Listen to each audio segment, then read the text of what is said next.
Alam mo ba na ang Nueva Ecija High School ang isa sa pinakamatandang paaralan sa Nueva Ecija na naitatag pa taong 1902? Sa bisa ng Education Act na inaprubahan ng Philippine Commission ay naitatag ang Bureau of Public Instruction na namamahala sa paaralan ng mga panahong iyon. Sa pagdami ng mag-aaral mula 1902 hanggang 1904, ay nagpatayo ng isang gusali na magsisilbing paaralan sa tulong ni Gobernador Epifanio de los Santos ay nagpahiram ang insular government ng 15,000 pesos. Sa donasyong lupa sa tulong ni Ginoong Chris Plusideco kay Superintendent Thomas ay hindi lamang gusali ang naipasimula kundi ang alaunang magiging high school din, ang Wright Institute.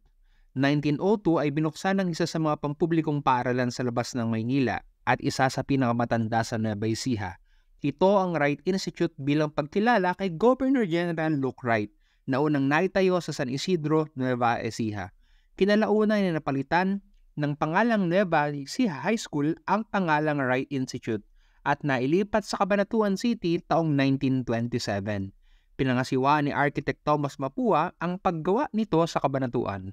Nakaligtas ang orihinal na struktura sa pagbobomba ng mga Hapon at nakatayo pa hanggang sa kasalukuyan.